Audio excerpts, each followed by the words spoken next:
In the year 2025, I read 25 books. And these are three books that not only changed my life, but also changed the way I see everything and convinced me of my decision to drop out of my PhD and start my AI company. So, number one, Outlier. I so much love this book that I had actually two copies of it. Don't ask me why.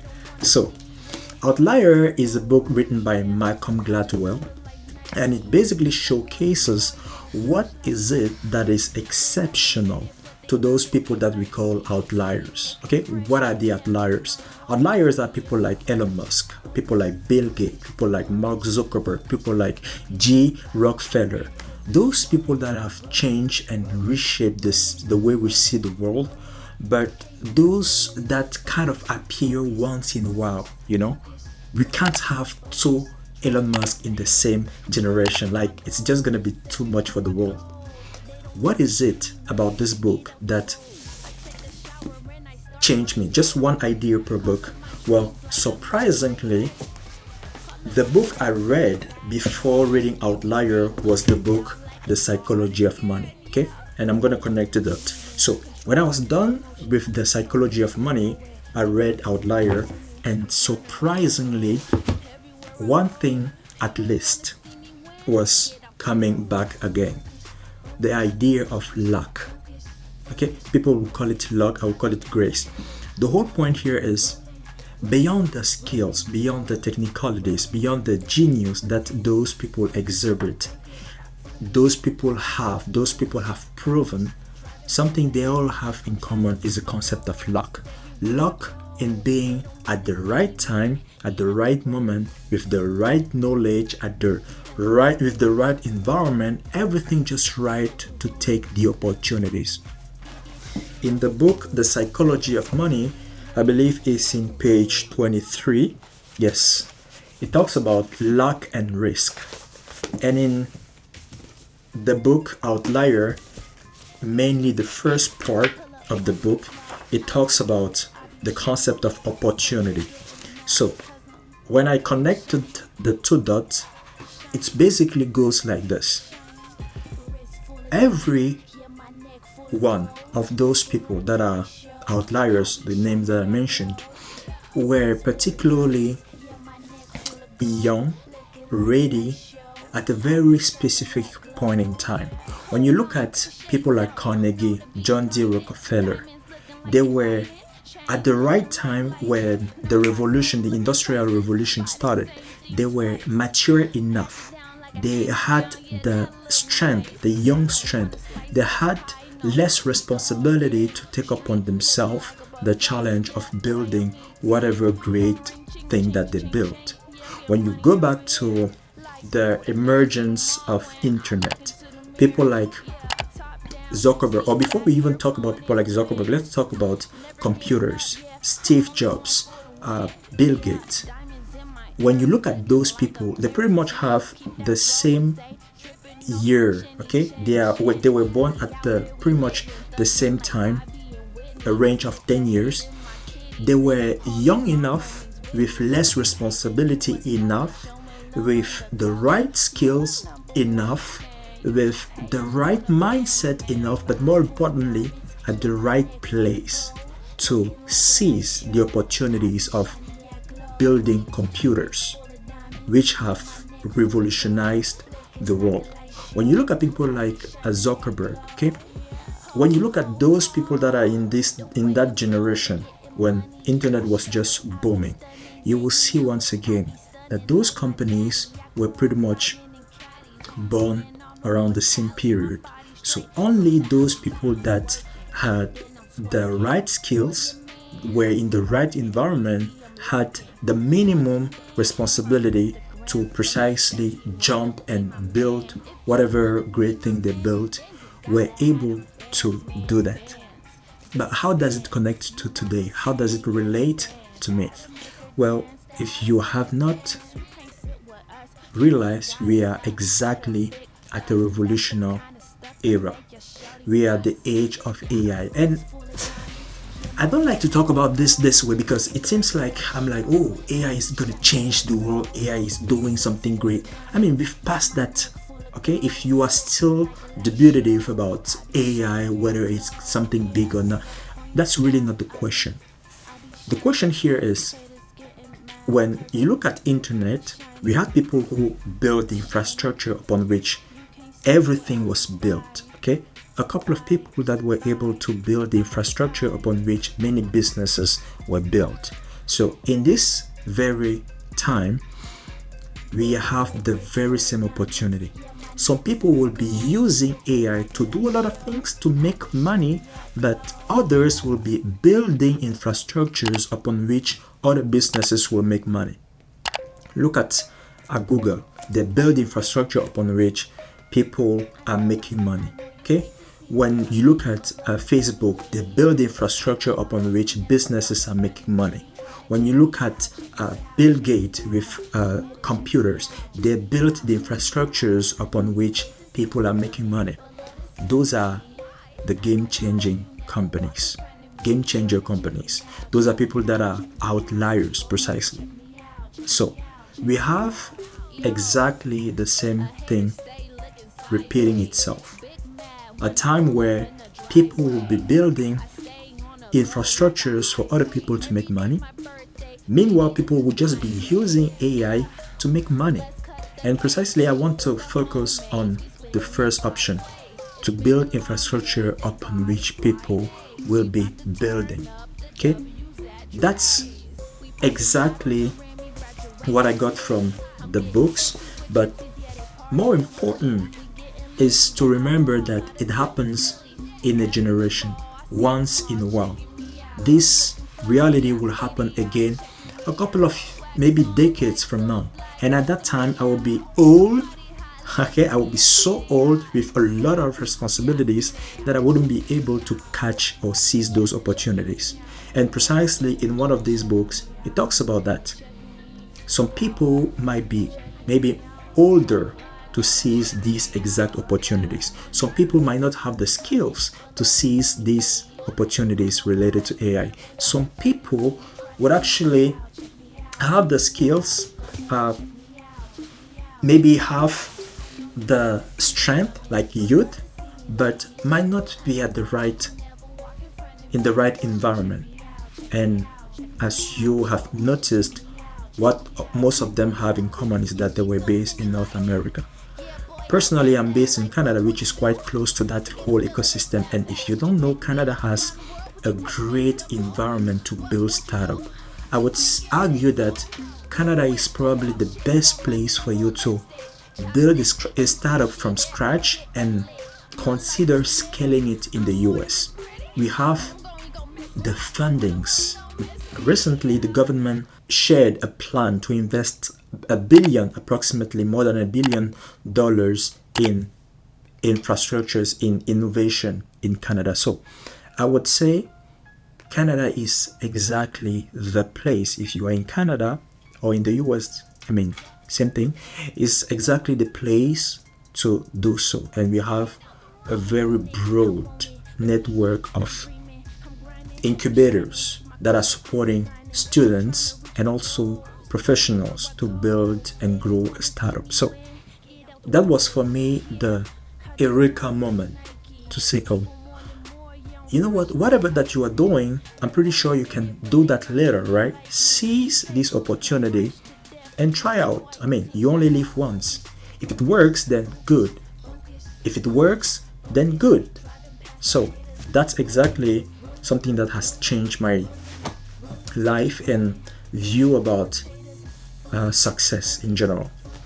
The next book was this one, The War of Art, written by Steven Pressfield. For me, it was a game-changing book. You see, something that we all struggle with is procrastination. And in this book, he argues the fact that procrastination is really not the problem. Procrastination is just a manifestation of something bigger that he calls resistance. So, how to deal with resistance? He shares here a couple of principles, a couple of actions and systems that you can put in place to handle resistance. Okay, this book for me is 9 out of 10, and it shares that in a very poetic way, in a very interesting way. It's not just about stories. If you look at the book, the way it's written, it's just like a poem that you're reading. Precisely, I believe maybe that's why I fell in love with this book, but it's an amazing book. I don't know if it's a bestseller, but I would highly recommend this book. Highly. The War of Art, not The Art of War. Okay, The War of Art from Steven Pressfield. So this is a game-changing book if you are somebody struggling to get things, I won't say to get things done, but more to struggle with resistance. And as I said, procrastination is just one form or expression of resistance. It goes deeper than that.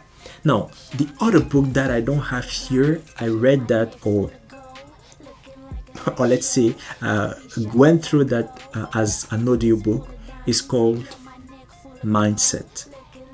Mindset by Carol Dweck. It's an amazing book. Well, I won't say that I particularly learned something from that, like something game-changing, just like an Outlier, but it helps you categorize the type of mindset you have. She talks about growth mindset and fixed mindset. The whole concept here is there are some people who genuinely believe that they are just the way they are. Not much can change. That if they're intelligent, then good. If they are not intelligent, then unfortunately they were just not the... In French we say le crayon le plus aiguisé. Okay, like le crayon le plus aiguisé. Okay, so they just believe they can't necessarily change the way they are, their intelligence level. But on the other hand, we have growth mindset. Those are people who believe they might not be where they need to be, but they're pretty sure that they can be there. They just need to put in the work to look for resources that will get them there. And I believe in life, not I believe, it's a fact. In life, we need growth mindset, particularly in business. So that book just helped me to understand the kind of mindset. And well, I believe if you are more entrepreneurial oriented, you'll pretty much fall in the set of growth mindset people. So it helped me understand and frame the kind of mindset I have, but also it helped me to, I won't say judge, but more understand other people, how and where they come from when I speak with them. There are some people, and particularly in my training, I have a training beside everything related to AI. I have a group of young students that I help to get scholarships. So in that training or in that coaching, I kind of see some of them are putting the effort. Some of them, they just get stuck in front of an obstacle and they can't move on, and they believe they can't do otherwise. So it just helped me to see how other people view life, and more importantly, appreciate where they come from and help them based on that. Now, a bonus is I read this book like the last day of December in just one sitting. It helped me a lot. It's The Dip, okay, from Seth Godin. If you don't know Seth Godin, he's a guru in marketing. So The Dip is a little book that teaches you when to quit and when to stick. And I believe that's all I could say about the book. It teaches you when to quit and when to stick. Basically, he says, if you want to jump in a project, if you don't see a future in it, if you don't get into it to really be the best at it, you'll be better off not to get started. And it helped me a lot because I'm one of those who all have a lot of skills, a lot of gifts, a lot of passion in different projects. And last year I was involved in so much project. I had a media company producing films and podcasts, media in general. I had a media company. I had a clothing brand. I had a consulting business. I was also working as a consultant. I had my PhD going on. I had my personal development going on, like reading books. As I said, it's quite an endeavor. But also I was attending trainings. Okay, I was attending a training on how to raise capital to invest in real estate. So I was in so much project, involved in so many things that I just couldn't put everything together, and I was struggling with that. So this book really helped me to clean up my schedule, make peace with quitting some project. Okay, and I also attended this event where Daniel G, you might know him, he is also a top guy in sales, more specifically. And in the conference that I attended, he said in the room, that's the main takeaway I got from that conference. He said, hey guys, we all are quitters. That's a fact. We all are quitters. He said he quit being a DJ in order to be good at sales. And it should be fine. We should be quitters in order to be the best at what we do. And on the topic of being generalist or being the best and focus on and narrow down on one thing, that's not really what it's about. That could be another discussion, but it's just not the same thing. It's really about cleaning up your schedule and focusing on very few things and be good at it. It doesn't mean that you can't be general, but this provides a framework of helping you to choose what to get involved in. So that's pretty much it. Okay, I would highly recommend you go through those books. If you are wondering how was I able to read 25 books last year, actually the goal wasn't 25, it was 60 books. So I fell short because for approximately 6 months I didn't really read. I was listening to podcasts, I was attending seminars and trainings, I was just consuming other things. But if you're interested in knowing maybe how to get consistent in reading, just let me know. I can make a video for you on that. Also, if you are eager to know what are the other books that I read, I have here on my phone a system where I get to put the name of the book, the image ideally, with a kind of resume of what I learned from the book.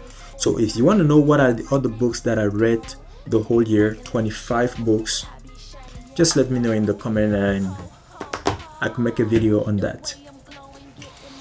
Till then, stay hungry and stay crazy. If this is the first time for you to connect on this YouTube channel, this is a very new YouTube channel. I'm an expert in AI privacy and security, helping businesses how to strengthen the privacy aspect and security aspect of any AI system they have in their business. If you're interested in that, make sure you hit the subscribe button. If not, I believe anything regarding personal development, just like this, business and AI and finances on AI perspective would be relevant for you. So anyhow, I believe you have your place here. So subscribe, but more importantly, hit the notification bell not to miss the next video. Make sure you give a like to this video, leave a comment, okay, and see you in the next video. My last video was about how anonymizing data is not is not a guarantee of privacy in your business. So I would highly recommend you to check out that video. If not, let me know in the comment if this kind of content helped you or not, and see you in the next one. Stay hungry and stay crazy.